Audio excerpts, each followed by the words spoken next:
Good afternoon, everyone. Thanks for joining us for our 2:30 streaming show. I'm Jamie French. And I'm Robinson Miles. We have a few different stories we want to hit with you guys today. And we're going to start with one that we've been following for a few days now. So in a 14 News update, the Evansville man charged in a shooting at Kentucky State University made his first court appearance. Court records show a not guilty plea was entered. As we've previously reported, 48-year-old Jacob Lee Bard is accused of shooting two people on Tuesday at KSU in Frankfort. Bard is charged with murder and assault. He's the parent of a KSU student. Officials say he appeared via Zoom for that court hearing, with the judge setting his bond at $1 million in cash. Of course, we'll have more on this tonight on 14 News. Now, looking a little more recently and a bit closer to home, an Evansville firefighter had to be taken to the hospital after falling through the floor at a house fire. Crews responded to a home on South Green River Road last night around 9:30. Officials say they initially believed that someone was trapped inside. They say a Mayday call came in just 15 minutes later when a firefighter fell through a hole in the floor. The firefighter was able to get out of the home and was taken to the hospital with minor injuries. Authorities say the homeowner was not inside and is currently in a nursing home, so no other injuries were reported there. Now, looking ahead to tomorrow in Evansville, the Tri-State Food Bank is hosting a holiday giveaway mobile food distribution. That's from 9 to 11 at two locations, Central High School on First Avenue and Washington Square Mall and Green River Road. Officials say they can serve 250 families at each location. Yeah, officials say they'll be filling up cars with food, hoping to ease people's minds a little bit this holiday season. So our Bryce West checked in with the Tri-State Food Bank this afternoon as they are preparing for that big event. And of course, we'll have more on that tonight on 14 News. So, of course, a very busy day today here in the newsroom. Of course, we have reporters covering those things and a whole lot more. So be sure to check back in with us tonight at 14 News at 4, 5, and 6, and of course later at 10. But we do have some snow possibly headed our way tonight, and we are on alert this weekend for some bitter cold temperatures. So stand by. We will have 14 First Alert meteorologist Arden Gregory right back with your forecast. Stay informed on your local news and weather throughout the day by watching the 14 First Alert streaming shows. At 8:30 a.m., get your First Alert forecast to plan the day ahead and catch up on the news that happened overnight with the 14 News Sunrise team. In the afternoon, get the latest headlines, forecasts, and a preview of the stories we're working on with the 14 First Alert streaming show at 2:30. And get an in-depth look at the 14 First Alert forecast so you're ready for the next big thing with the 14 First Alert weather show at 9 p.m. Watch the 14 First Alert streaming show that fits your schedule and works best for you. Streaming on your phone by downloading the 14 News app and the 14 First Alert weather app. On your smart TV by using the 14 News streaming app. And stream anytime on Facebook, YouTube, or on 14news.com. Stay connected and stay informed by watching the 14 First Alert streaming shows on your favorite streaming devices.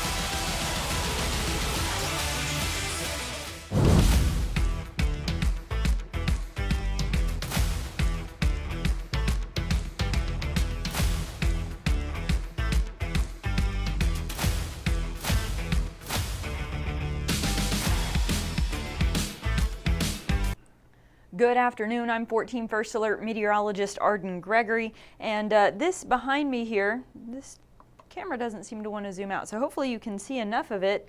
I just now realized that the whole thing's not on the screen, but this is a look at the Owensboro riverfront there. It is kind of a cold, cloudy day across the tri-state, and yeah, again, we're having some trouble. Let me see if I can zoom this out. Just nope, it's not going to go. Okay, we're stuck with the camera view we've got, I guess. That's all right. If it's something you really need to see, I can take it full screen like this. There we go. So we've got a chance of snow and wintry mix tonight. Most of the snow is going to be on the northeastern end of the tri-state, though. Then moving forward, mostly cloudy, chilly, but mainly dry Friday and Saturday.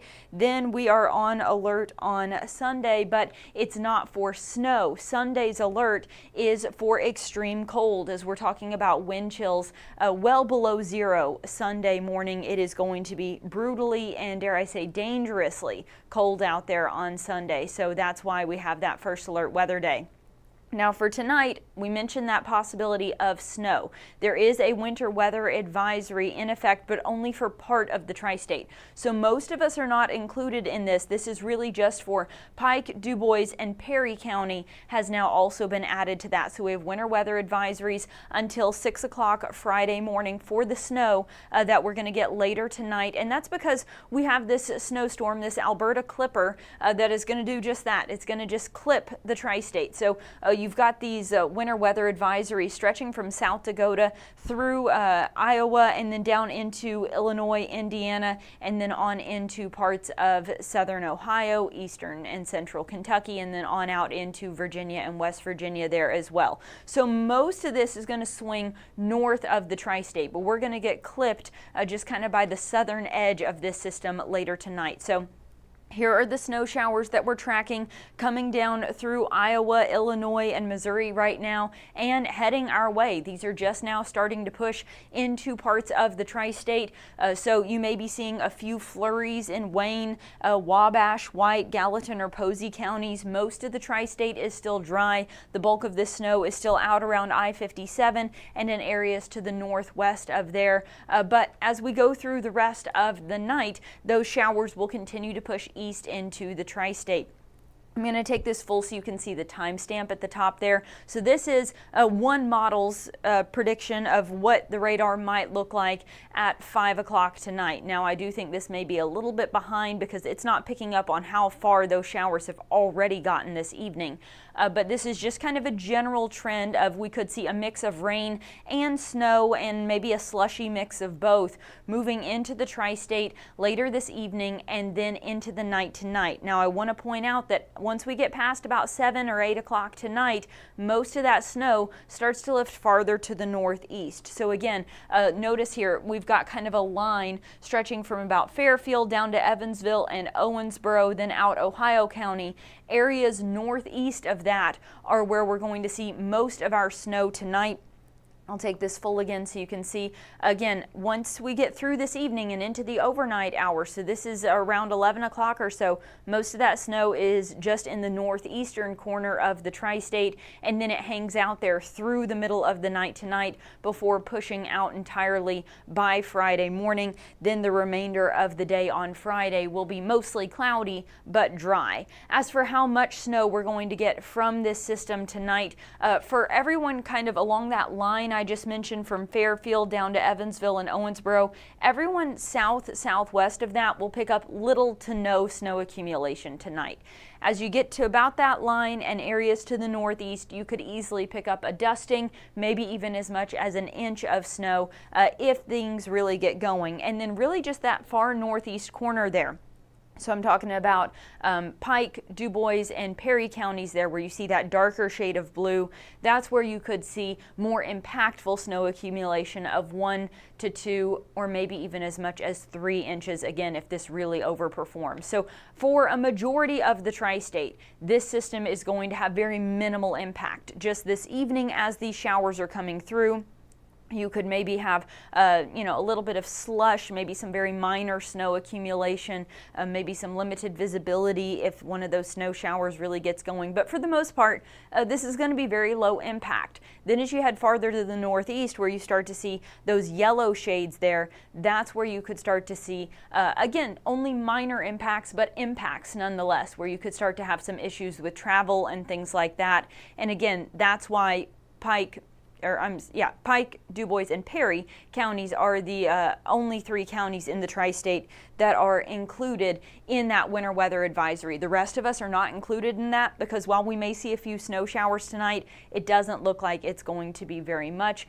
Most of it probably will not stick. And our temperatures are on the chilly side. We're ranging from the mid-30s to low 40s. It's 35 up in Mount Carmel and Oakland City, 40 degrees even in Madisonville and Greenville. Evansville and Newburgh are at 36, Henderson and Owensboro sitting at 37.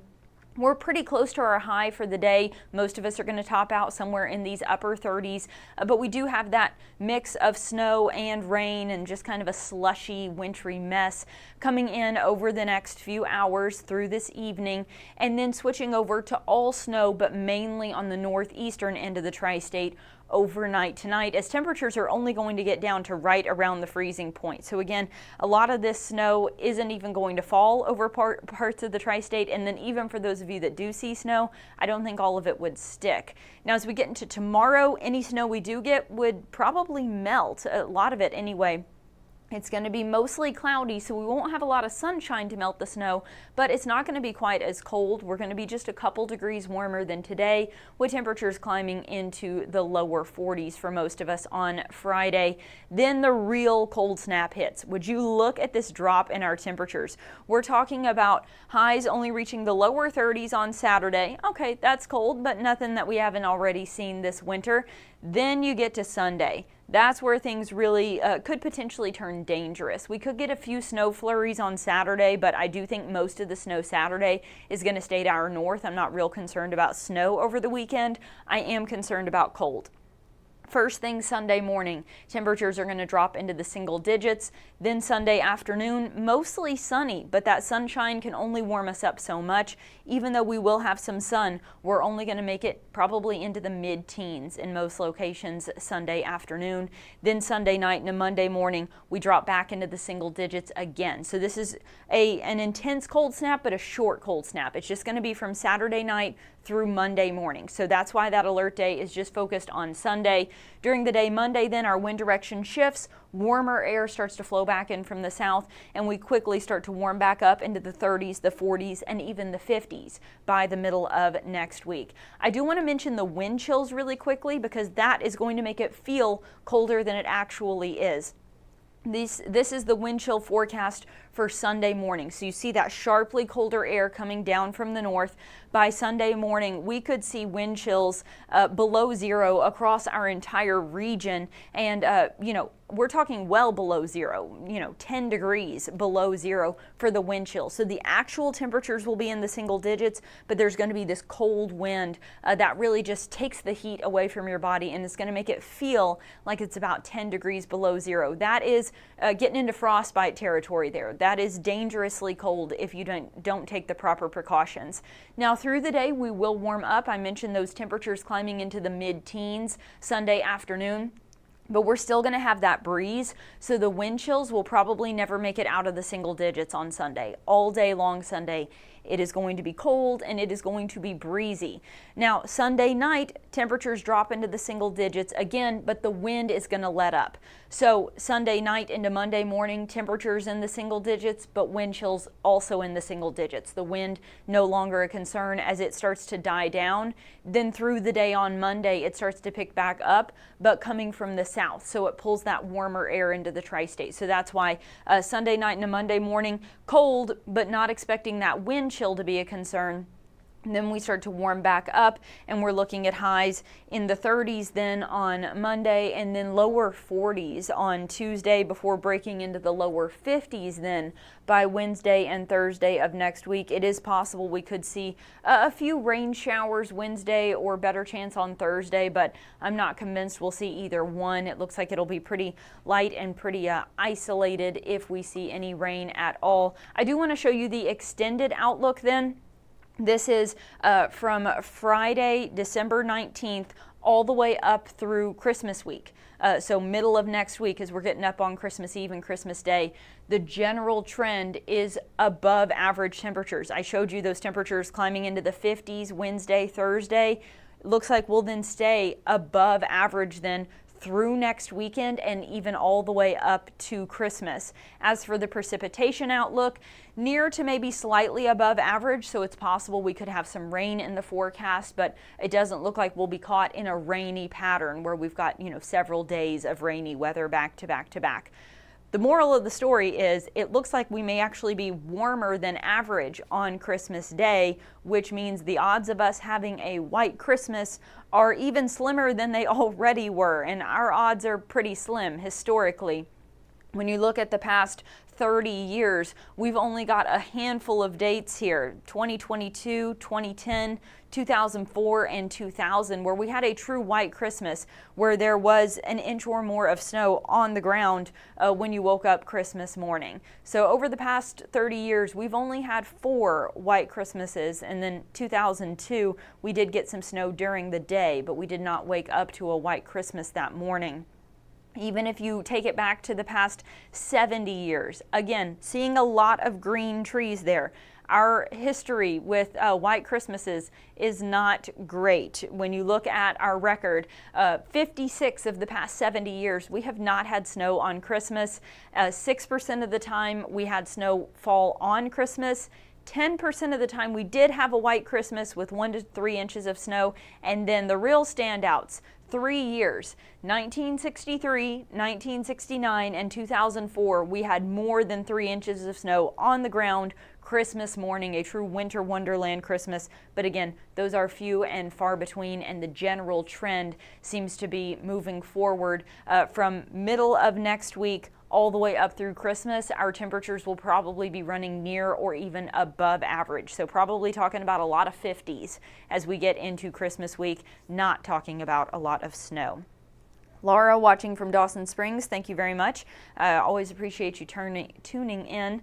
I'm not seeing any questions in the comments today, which surprises me. With snow in the forecast, you guys usually have some questions when it comes to snow, but this one is pretty straightforward, as many of us are not going to get very much of that snow. As I said before, we will get some flakes, probably mixed in with some rain across much of the tri-state this evening, so be aware of that if you're going to be out on the roads. You may drive through some rain or snow showers. It may get a little slushy at times, but overall a lot of that snow is not going to stick, and the exception to that would be those of you in the northeast corner. So Pike, Perry, DuBois counties, that's where I think we could see enough snow actually sticking to have some impact, possibly impacting travel, sticking to the roadways, things like that. So in those 3 counties specifically, you're under a winter weather advisory. I would be concerned about maybe some minor impacts from the snow up there, but for most of us, the snow is going to come and go with very little impact of any kind. Then tomorrow, mostly cloudy, highs in the low 40s. Saturday, we may get a few snowflakes, but it really looks like most of that snow is probably going to stay north of the tri-state, so we'll keep an eye on it, especially if you're north of I-64. Keep in mind some snow is possible on Saturday, but again, right now it looks like most of it would miss us, and so if we see anything, odds are it would be very light snow showers or maybe even just a few flurries. Sunday is that first alert weather day for extreme cold. Temperatures dropping into the single digits Saturday night into Sunday morning. Wind chills around 10 degrees below zero. So again, that's where you could easily end up with frostbite if you don't take the proper precautions if you're outside for very long. Sunday afternoon, highs only reaching the mid-teens for most of us. Wind chills will only be in the single digits. Then Sunday night, single-digit temperatures again, but not worried about the wind chill. The winds will die down Sunday night. Then they pick back up from the south during the day on Monday, start to pull warmer air into the region, and that's where we see those temperatures climbing into the 30s, then the 40s, and then even the 50s by the second half of next week. And it looks like that warmer weather is then going to stick with us possibly all the way up through Christmas. So that's something we'll be keeping an eye on for you. Thank you, Patty, watching from Tell City. Always appreciate you tuning in. Again, I'm keeping an eye on the comments for questions, but I'm not seeing any, so I'm going to go ahead and wrap this up. You can always get an updated forecast on 14 News tonight at 4, 5, 6, and 10. And Michael Fecca will be on here tonight at 9 for your streaming show. If you have any questions, you can obviously ask Michael those tonight at 9. He'll be on the same streaming platform as I'm on right now. So however you're watching me, catch Michael tonight at 9 as well. All right, everybody be safe in the showers that are going to be moving through this evening, and make sure you bundle up this weekend. Have a great rest of your day.